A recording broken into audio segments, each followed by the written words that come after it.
foi a primeira coisa que você pensou quando acordou hoje? Alguém se lembra? Lembra? Quem se lembra do que pensou, a primeira coisa que passou na cabeça? Foi sobre vocês? Não, né? Pois é. Eu entendo isso. Eu sou mãe de 2, né? Então começa que sono virou luxo. E um dia eu entendi que só acorda quem dorme. Eu passei alguns anos só levantando da cama. Então, muitas vezes, quando eu levanto da cama, o que eu penso é, nossa, já, que cansaço. A gente não tá pensando na gente quando a gente sai da cama. E, muito provavelmente, até a hora do almoço, você pensou em tudo que você tem que gerenciar. Em todas as suas demandas, na sua família, no seu TCC, na sua carreira, no seu trabalho, no seu chefe, de repente, não foi o melhor pensamento. Pois é, quem está empreendendo, mais um dia, vamos lá.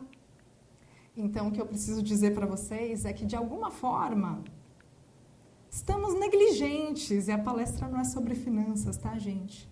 Estamos negligentes de abrir espaço nas nossas próprias agendas para nos incluirmos nela. Cada um de vocês tem uma história de vida, veio de uma circunstância, com o seu repertório, com a sua realidade, o seu recorte. Mas se tem uma coisa que tanto eu quanto vocês que estão aqui nessa sala carregamos em comum, é algo na nossa bagagem de vida. E algo que está pesando. Carga mental.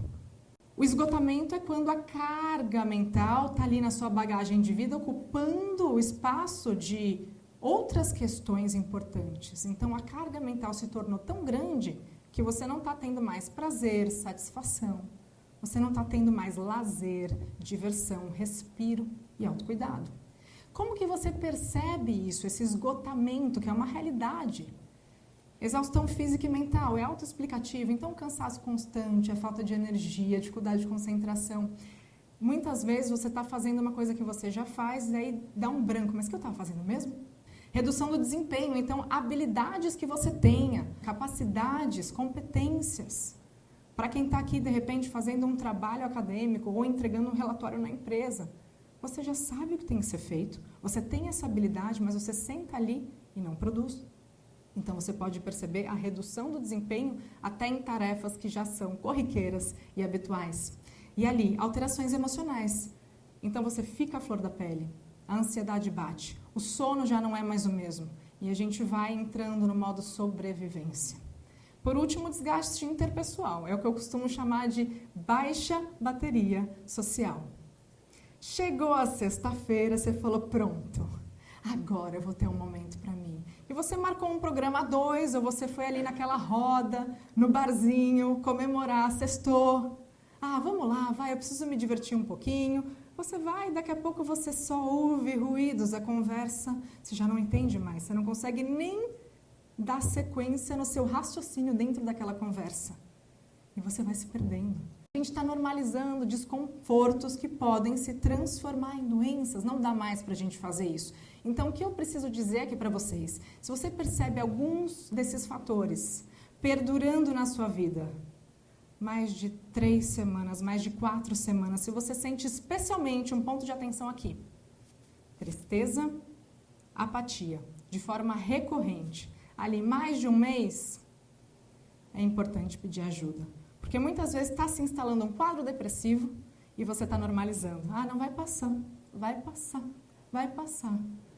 Então, não dá mais para a gente fazer isso. Aí eu pergunto para você, qual é o sinal sutil que o seu corpo, a sua mente, a sua bateria social estão dando e você não tem percebido? Qual que é a perda aproximada causada na economia mundial por depressão e ansiedade? 1 trilhão, gente. Para cada $1 investido em medidas dentro das empresas em prol de saúde mental, de gestão emocional para os colaboradores, $4 foram percebidos de retorno em produtividade. Então tem jeito, tem jeito. Então acreditem que quando vocês pensam em autocuidado hoje, em abrir esse espaço, às vezes até investir em terapia, sendo que hoje em dia existem muitas e muitas iniciativas que oferecem terapia a custos mais acessíveis ou até de forma gratuita. Mas muitas pessoas não sabem. Então é importante olhar para isso, perceber os seus sinais sutis e entender que vai voltar. Não tem produtividade que vale a pena se ela está custando caro para a sua saúde. Porque a gente busca tanto, a gente busca mais conhecimento, busca aprimoramento, busca colocar o melhor para o mundo. Mas será que a gente está investindo da mesma forma na nossa saúde? Aqui, são rotas de fuga. Autocuidado é quando você entende quais são os caminhos que te amparam na sua trajetória. Então, se eu realmente estou aqui com a minha cabeça lotada, o que eu faço? Escreve. Tem um caderno, põe tudo para fora. A sua mente não precisa ser um guarda-chuva, um varal de ideias. Antes de dormir, está com muita coisa na cabeça? Pega um caderno, coloca isso para fora. Não precisa levar isso com você. Cansaço? Dorme, abre esse espaço. E uma coisa eu digo para vocês, que é um botão de SOS, importantíssimo. No momento em que você sentir que você está perdendo o controle, aconteceu alguma coisa que realmente tirou você do seu cerne, do seu centramento, o que você pode fazer através da sua respiração, que não custa nada e que você pode executar de qualquer lugar? Prolongar a exalação vai ativar o seu sistema parasimpático, responsável pelo descanso, pela regeneração e pelo relaxamento. Estresse, caminhe, caminhe, caminhe, caminhe, até as ideias vão funcionando melhor. Falta de ideias, leitura, muito bem. Desconexão, meditação, desânimo, música, sua playlist preferida. Você tem ouvido suas músicas preferidas? Se permite. Raiva. Aí que tá. O que a gente quer fazer? Sumir com a raiva. Não posso sentir raiva, não posso sentir raiva. De repente você vai lá, estoura, isso respinga. Em quem você mais ama. E aí você vai lá e desconta em quem não tem nada a ver com isso. Não sentem para meditar se vocês estão com raiva. Não é essa a rota de fuga no caminho do autocuidado. A raiva, ela precisa de intensidade. Ela precisa de potência. Então sai e grita. Vai lá para a janela, dá uns berros, vai no travesseiro, grita. Ou corre, quem pratica atividade física de alto impacto. Você consegue canalizar essa raiva para que ela pare de respingar. Aqui eu quero mostrar para vocês a Juliana. É a Juliana que esse ano esteve em lugares importantíssimos da carreira dela. É a Juliana que se realizou enquanto profissional, realizou os sonhos da criança interior dela. É a Juliana que foi para o Japão ministrar uma imersão de autoconhecimento. É a Juliana que realizou o seu primeiro evento presencial para 500 pessoas. É a Juliana que, de repente, olhava na agenda e falava, hoje não vai dar para treinar. Ai, amanhã também não vai dar. A terapia, não, vou remarcar. Não, essa semana não. Eu vou pôr para a próxima. É a Juliana que começou a tomar suplementos, começou a tomar mais café, mais café, mais café. Só que faltou tomar uma coisa. O que será que faltou tomar, hein, gente? Vergonha na cara. Pois é. De parar, olhar para essa situação e entender que se eu cuido de pessoas, eu preciso ser a primeira a me cuidar. Só que muitas vezes a gente está ali vivendo adrenalina, dopamina, e a gente quer mais, e quer mais, e quer mais. E a gente erra a dose desse esforço e esquece de direcionar para a nossa própria saúde, para o nosso próprio bem-estar. Deu nisso aqui. Uma Juliana que passou quase uma semana na cama, sentindo apatia, sentindo umas tristezas repentinas, mas o que essa Juliana, com os recursos que ela tem hoje, fez? Pediu ajuda terapêutica, recorreu ao psicólogo, recorreu ao próprio médico, recorreu à própria família e falou, não estou bem, pessoal, eu preciso de ajuda. Então, a gente vai falhar. Eu ainda falho. Mas o importante é que a gente percebe mais rápido e a gente consegue contornar isso e reverter isso. Quando eu pergunto o que é autocuidado para você, tem inúmeras interpretações, mas eu quero mostrar o lado não óbvio do autocuidado, que talvez seja justamente esse que faça a diferença na sua jornada. Vamos lá. Nada disso vai custar um investimento monetário. Tudo isso só vai custar a sua energia, ok? A sua disponibilidade, a sua vontade de fazer acontecer, certo? Discernir. Aqui eu quero que você entenda a importância de dizer não. De dizer mais não, mas não para quem? Não para os outros. E parar de dizer não para você. Cada não que você vai dar para os outros, rodas que não fazem mais sentido, ambiências que não fazem mais sentido, conteúdos, conversas, fofocas, compartilhamentos, o que quer que seja, que não façam mais sentido, não. Cada não que você dá para tudo isso é um sim que você dá para você. Priorizar. Primeiro, parar de procrastinar. A primeira coisa do dia é a coisa que você menos quer fazer. E escolhe como que você quer se sentir. Ai, beleza, essa tarefa é tão maçante, não quero lidar com isso, não quero fazer isso. Pausa, respira. Como que eu vou me sentir depois que isso já estiver resolvido? Aí você começa a mudar o jogo. Se baseie mais no seu sentir para sair daquela zona em que você percebe paralisia, bloqueios. Porque muitas vezes tem os nossos N-sabotadores internos, mas você pode ser mais do que eles. Você pode ser muito maior do que eles. E aqui também eu coloquei pedir ajuda, como já falamos, mas tem a importância de saber receber essa ajuda. Quando a minha primeira filha nasceu, pequenininha, estava lá eu e meu marido, eu provavelmente precisava ir no banheiro, tipo uma coisa bem trivial que vai se tornando luxo, que nem o sono que eu falei mais cedo. E daí ela precisava trocar fralda. Aí eu coloquei meu marido, eu falei, você pode trocar a fralda dela? Ó, tá aqui já, o lenço, a fralda, a pomadinha, o trocador, tá tudo certo, que eu preciso ir ali no banheiro. Pois bem. Aí ele, tá bom, colocou ela, começou a trocar e eu indo no banheiro assim, né? Olhando. Aqui, ó, melhor você fazer desse jeito. Não, a fralda estica assim. O trocador tá caindo. Não precisa de tanto lenço. Ele falou, você quer ou não quer minha ajuda? A gente não está sabendo muito bem como receber ajuda, porque daí a gente quer que as pessoas façam do nosso jeito, atendam às nossas expectativas, e a gente não está sendo nem empático com a forma delas de ajudar e como elas podem nos ajudar. Protagonizar. O que acontece aqui? É você se colocar em dia. Se você protagoniza a sua agenda, eu tenho certeza que no sextou você não vai estar lá mais se arrastando, você vai conseguir ter prazer até naquela roda de amigos, se eles fizerem ainda sentido. Então, protagonizar é você saber se cuidar, se amar. Tá certo? Se não começar por você, o que vier de fora não se sustenta. Atualizar. A pessoa que você foi semana passada já mudou um pouquinho. E provavelmente mudou para melhor. Só que muitas vezes, o que a gente quer? Gostar dos mesmos hobbies ou até das mesmas séries, tá naquela mesma roda e de repente tem um negócio que já uma continha não está fechando.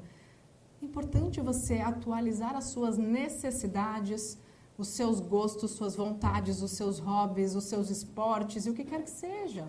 Os conteúdos que você consome, as pessoas que são referência para você. E ali a gente ressignifica. De que forma você pode trazer mais valor? Como que você quer se sentir com você na sua própria pele? É com você que você acorda? É com você que você vai dormir? Como tem sido essa relação com a pessoa que vai mais fazer parte da sua agenda até o teu último suspiro? Você tem se cuidado com mais carinho? Como que está esse seu diálogo interno? Que tipo de afirmações você tem feito? Melhore isso. Importante. Melhores relacionamentos você vai ter, melhor saúde física, mental, mais autoconhecimento, autoestima, mais produtividade, tudo isso é autoexplicativo, mas no fim das contas, você passa a ter mais orgulho de você, mais admiração por você, mais prazer de viver e habitar a sua própria pele. E é isso que eu desejo para vocês. E eu quero falar de um item bem importante, que é o desafio. O desafio faz você sair do status quo, da zona de conforto, e o desafio faz você entender que você é muito maior e muito mais forte do que os seus próprios medos. Aqui está a Juliana pequenininha, que não deu tempo dela aprender a andar de bicicleta. Assim, ela tentou bastante, não vou dizer que não deu tempo, mas enfim, não rolou.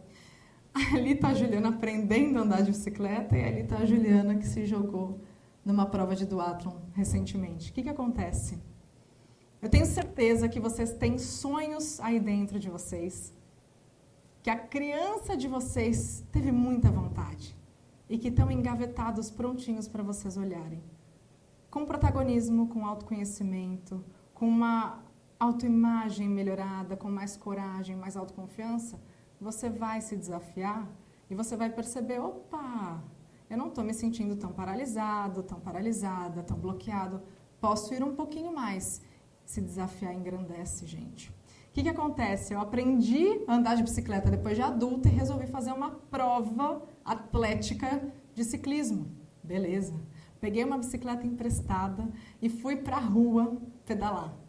A sensação que eu tive de andar naquela bike, nossa, era uma coisa tão nova e meu coração saindo pela boca. De repente eu estava lá, eu estava andando de bicicleta, eu estava em velocidade. A minha criança, enfim, estava vivenciando aquilo que ela nunca conseguiu. E de repente o vento batendo, parecia que estava tocando uma música até. Você conseguiu, você conseguiu. De repente ficou tudo preto e eu beijei o asfalto e eu fiquei ensanguentada. E o que eu poderia pensar de mim naquele momento? O que você pensaria de você naquele momento que você se arriscou, você foi para a rua, você estava realizando um sonho da sua criança, se desafiando? O que você ia pensar?